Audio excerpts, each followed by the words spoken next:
It's time for another Sea Story with Mr. Durite. Take it away, Mr. Durite.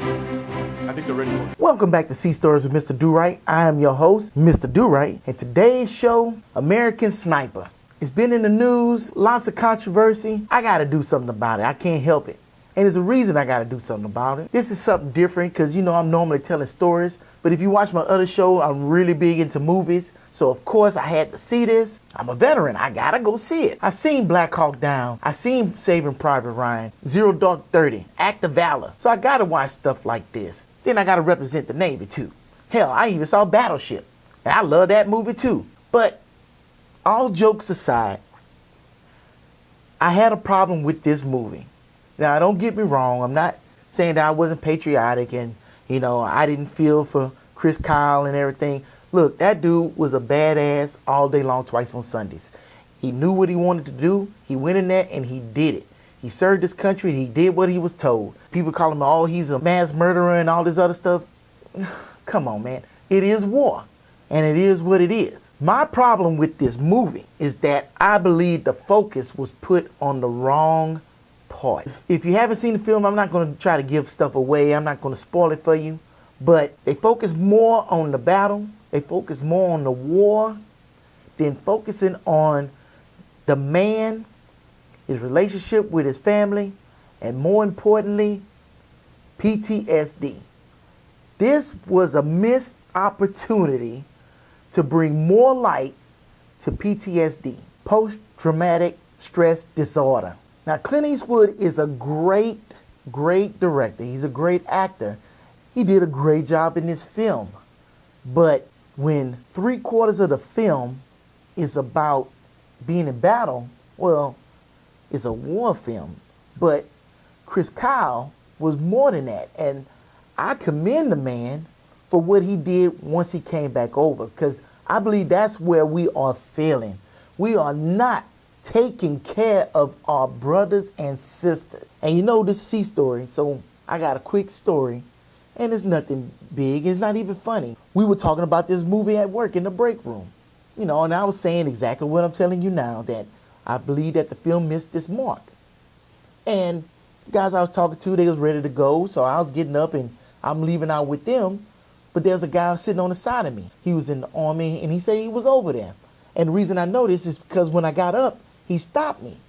And he looked at me and he said, man, I was over there. It was not fun. It was traumatic to me. I seen stuff that I've never seen before and I can't forget. And he sat there and told me that just for the fact that I was just sitting around talking about this movie and how they missed the mark on it. These guys and gals need somebody to talk to because they are not taking care of this situation or they don't even know they have it.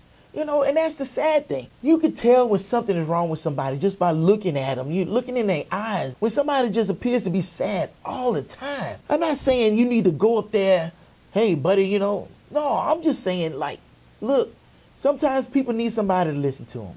Sometimes they just need to get stuff off their chest. I sat down and listened to that guy. I let him tell me everything he wanted to tell me. And now we cool. Man, we got to start helping one another. I cannot stress that enough. I am so passionate about that because I feel like we just sit around and shit on each other all the time, every day. We are a brotherhood. We look out for one another. We did it on the battlefield. We can do it here at home. We can't depend on civilians or people that haven't been over there to do it. They too busy walking up to us talking about, thank you for your service. Thank you for what? Something in particular? You don't even know what I did. We can understand what these guys are going through, what these gals are going through. We can understand it, even if we weren't in battle. Hell, I wasn't in battle. I was on a submarine. But don't think I wasn't messed up when I came back. You get on a ship that goes underwater. You can't tell me that you don't have some kind of fear of not coming home. Every time I went out, I just had to accept the fact that I might not be coming back home. That messes with you. And you're not right in the head. How can you be right in the head? How can you even think that you would be right in the head? I don't know what they can do for you at the VA. I don't know what your local doctor can do for you. I don't know what anybody can do for you. But they can't do anything for you if you don't go and seek help. Regardless if you think you have it or not. Because you may have it and be in denial. You may have it and not even know. But Dude, if you were in the military, you probably got it. It's a high chance. Let me read you some statistics.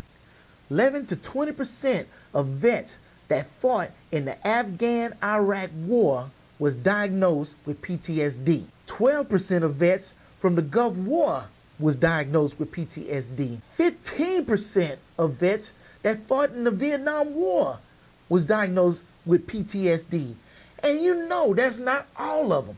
Hell, back in the day, they used to call it shell shock. They didn't even know what it was. And you think they were getting help for it? Now, how many of them out there that's still dealing with this? Hell, I don't even have the statistics for all the guys that were out there in World War II that came back and still kicking it. 30% of vets develop a problem 3 to 4 months after getting back. They don't get rid of it. It doesn't go away. They just start showing signs of it. 20% of vets turn to heavy drinking just to deal with their condition. In 2010, an average of 20 vets committed suicide a day. A day. The enemy can't take us out, but a disease can. This is not Agent Orange. This is not cancer. This is not mesothelioma. This is suicide. This is PTSD at its worst. And you know what? I don't know what words you can say to somebody, but any words are better than nothing. Look out for your fellow service members. I don't care what branch. We can talk noise and joke with each other and razz each other and everything, but you know we have each other's backs. And we need to have their backs here at home, wherever they are, have their backs. You know what? I remember a guy on Facebook, he was up there worried about a shipmate. He was feeling all down, sound like he was thinking about suicide. Them motherfuckers want to joke. Oh, he butt hurt and all this other stuff. Are you serious? You know, there's a time for joking and there's a time to be serious. When you think somebody is, look, when you think of a fellow service member is at that point, shut the hell up. No, scratch that.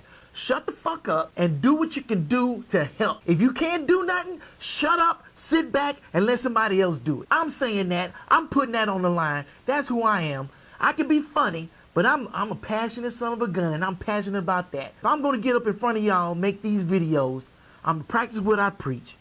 And I'm going to get out there, and I'm going to start helping as many brothers and sisters in arms that I can, because that's the right thing to do. Because we need to look out for them, because we can't depend on anybody else to look out for them. You see how our country is doing us.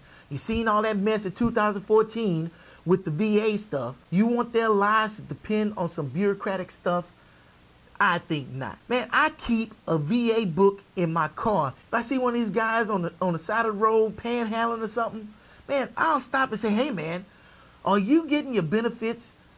You are entitled to benefits from this country. You shouldn't have to be sitting here, you know, panhandling or anything else. If anything, let's me and you get in this car, let's go grab something to eat, and let's sit here and talk. How about that? I want to hear about who you are, what you've been through, what you've done. Why not? You know, I see people in the store all the time. I see older guys, they'll be wearing their Vietnam hats. And I go up to them, shake their hand, hey man, how you doing? You know, I was on to Miami, and I see you got your hat on. You know, I just come over here and see what's going on with you. Man, these guys will sit up here and talk with you, and it's like you serve with them. We should be doing that. And I'm telling you, we are going to do it. I'm going to practice what I preach, and I'm going to show you. I'm going to show you. My promise to you, 2015, I'm going to show you what I'm talking about. Let me get off my soapbox. I know y'all didn't come here to get preached to and everything, but this is bothering me, you know, and that really bothered me about this movie, because they had a great opportunity to shine light on this. Put it out there. You quick to put an amputee on a video, on TV, or in a movie, but you know, there's other vets out there that came back with all their limbs, but mentally not straight. It is not right. Don't glorify war. Don't sit up here and push our wounded out there in front of everybody saying, oh, look at war, look what these guys sacrifice. Man, there's a lot of people out there that sacrifice and are not getting help. Help them people. Like I said, I'm done. I'm just signing off, you know. I ain't asking you to share nothing or like nothing or subscribe. Help somebody. Help our fellow service members. This is C Stories with Mr. Durite with your host, Mr. Durite.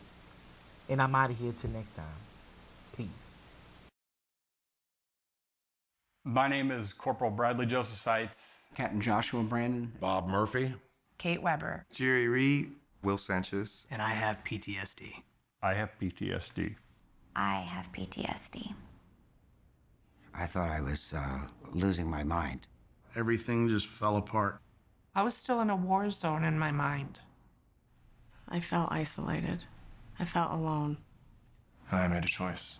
I made a choice to go seek treatment. Treatment has definitely helped me. Treatment has turned my life completely around. It was like the new beginning for me. If you're tired of dealing and living the way you are right now, then do something about it.